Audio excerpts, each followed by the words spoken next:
ہر خاندان میں ایک ایسا شخص ضرور ہوتا ہے جو سارے خاندان کو آپس میں لڑوا کر کہہ رہا ہوتا ہے کہ میری دلی خواہش ہے کہ آپ سب مل جل کر رہیں۔ ہمیں سوچنا یہ ہے کہ کہیں وہ کردار ہم تو نہیں ادا کر رہے۔ انا کے پیڑ کے نیچے محبت، پیار، احساس ہمیشہ مرجھا کر دم توڑ دیتے ہیں۔ پت جھڑ میں درختوں سے وفا جو بھی کرے گا، چھاؤں کا جو ہے قرض ادا وہ ہی کرے گا۔ ایک سہمے ہوئے لمحے میں رکے ہیں کب سے، زندگی رکھ کے ہمیں بھول گئی ہو جیسے۔ تماشا تو بعد میں بناتے ہیں، پہلے تو لوگ اپنا بناتے ہیں۔ اول رکھا ہے ہر لحاظ سے تمہیں، تم تو ہم میں بھی ہم سے پہلے ہو۔ بھائی اکثر یہ دن بھول جاتے ہیں، بہنیں ماں کا دوسرا روپ ہوتی ہیں۔ وقت کی چند ساعتیں ساغر، لوٹ آئیں تو کیا تماشا ہو۔ اور جو شخص اللہ کے دین کو مضبوط پکڑ لیتا ہے تو اسے ضرور سیدھی راہ کی طرف ہدایت کی جاتی ہے۔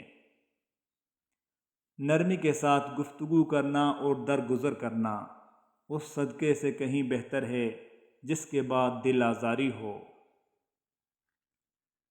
رسول اللہ صلی اللہ علیہ وآلہ وسلم نے فرمایا، نماز نور ہے اور صدقہ دلیل ہے، اور صبر روشنی ہے، اور قرآن تیری دلیل ہے۔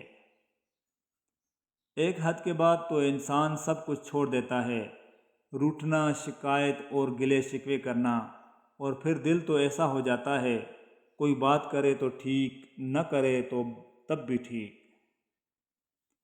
احساس زبردستی نہیں ڈالا جاتا، اگر یہ ممکن ہوتا تو اس دنیا میں کوئی مسئلہ ہی نہ ہوتا۔ کسی کو اذیت دینے کے بعد بہتر ہوگا کہ تم بھی اپنی باری کا انتظار کرو۔ کامیاب انسان وہ ہیں جو ان اینٹوں سے ایک مضبوط بنیاد قائم کرتا ہے جو دوسرے اس پر اچھالتے ہیں۔ خواہشات کو جنون نہ بنائیں، زندگی میں بہت کچھ ہمارے لیے نہیں ہوتا۔ بیدار کر دینے والا غم غافل کر دینے والی خوشی سے بہتر ہے۔ جب مشکلات اور پریشانیاں دل میں ڈیرے ڈال دیں تو صبر سے کام لو، کیونکہ صبر کی کنجی ہی سے مسرتوں کے در کھلا کرتے ہیں۔ اگر تمہیں زندگی کی حقیقت معلوم ہو جائے تو بے شک تم کوئی اور ساتھی نہ چنو گے سوائے اللہ اور اللہ کی محبت کے۔ کسی بھی چیز سے پریشان ہونے کی ضرورت نہیں ہے، اے میرے دل، نہ تو یہ درد ہمیشہ رہنے والا ہے اور نہ ہی یہ زندگی۔ عقل کو خواہش پر فضیلت حاصل ہے، کیونکہ عقل زمانے کو تمہارے ہاتھوں میں دے دیتی ہے، جبکہ خواہشیں تمہارے زمانے کو غلام بنا دیتی ہیں۔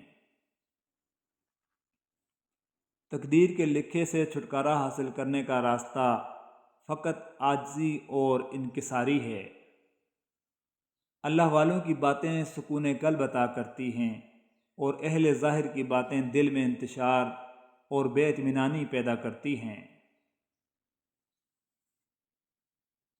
اپنا غرور اتار دو اور عاجزانہ لباس پہن لو، تم دنیا سے بڑے ہو جاؤ گے، آپ کی ذات آپ پر ظاہر ہوگی تمہارے بغیر۔